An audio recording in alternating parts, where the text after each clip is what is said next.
Hello dear aspirants, ఇది previous question మంచిగా solve చేద్దాం. చూసి వెంటనే నేర్చుకోండి. A circular disc of area 0.49 pi square meters okay rolls down a length of 1.76 kilometers right అండి. So ఇక్కడ చూసుకుంటే కనుక ఒక చక్రం అనేది ఏంటంటే 1760 మీటర్లు అంటే 1.76 కిలోమీటర్స్ అనేది 1760 మీటర్లు అనేది ట్రావెల్ చేస్తే the number of revolutions it make it is question mark. ఎన్ని భ్రమణాలు చేస్తుంది అంటే ఎన్నిసార్లు తిరుగుతుంది అని అడిగాడండి. డియర్ ఆస్పిరెంట్స్ ఇక్కడ గమనించండి, ఇది ఒక చక్రం. ఫర్ సపోజ్ మనం రాజమండ్రి నుంచి వైజాగ్ వెళ్తే కనుక చక్రం తిరిగితే కదండి వెళ్తుంది బండి, చక్రం తిరగకుండా వెళ్ళదు కదా. ఎన్నిసార్లు తిరిగిందని అడిగాడండి. ఈ చక్రం ఎన్నిసార్లు తిరిగిందని అడిగాడండి.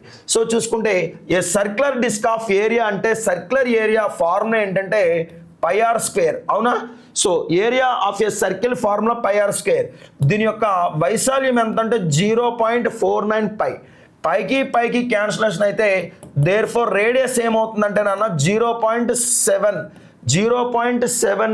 మీటర్స్ అవుతుందండి రైట్ అండి.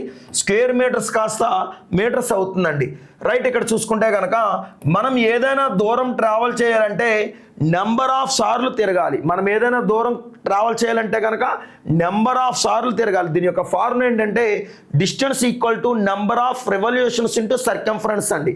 డి ఈక్వల్ టు ఎన్సి. మీకు గుర్తుపెట్టుకునే విధానం ఏంటంటే ఏదైనా దూరం వెళ్ళాలంటే నెంబర్ ఆఫ్ సార్లు తిరగాలి. ఈ number of n for number of c for సార్లు ఓకేనండి.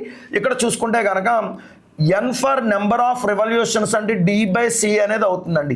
ఇక్కడ డిస్టెన్స్ మనకు తెలుసు ఎంత అంటే కనుక 1.76 కిలోమీటర్స్ అంటే 1760 మీటర్లు ట్రావెల్ చేయాలి. సి ఫర్ సర్కంఫరెన్స్ ఫార్ములా ఏంటంటే 2πr. పై వాల్యూ మీకు తెలుసు 22/7. ఆర్ వాల్యూ ఎంత అంటే కనుక 0.7ని ఎలా రాసుకోవచ్చు అంటే చక్కగా 7/10గా రాసుకోవచ్చు అండి. సో ఇది ఖచ్చితంగా 11 ఎక్కంతో పోతుందండి. 11 2 22, 11 1 11, రిమైండర్ 6 పక్కన 6, 11 6 66 పక్కన 0 అండి. సరే ఇక్కడ చూసుకుంటే కనుక ఇలా చూడండి ఫ్రెండ్స్, 2 2 4 4 40 160 అండి. 7కి క్యాన్సిలేషన్ అవుతుందండి. డియర్ ఆస్పిరెంట్స్ బాగా న్యూమరేటర్లో 40 ఉందండి, బాగా కిందన డినామినేటర్లో 10 ఉందండి. 40 into 10 ఏమవుతుందంటే 400. అంటే ఎన్ని రెవల్యూషన్స్ చేయాలి సర్కిల్ అంటే కనుక చక్రం అనేది ఎన్ని రెవల్యూషన్స్ తిరగాలంటే కనుక 400 భ్రమణాలు చేయాలండి. రెవల్యూషన్స్ దట్ మీన్స్ భ్రమణాలు ఆప్షన్ 2 అండి ఓకేనండి.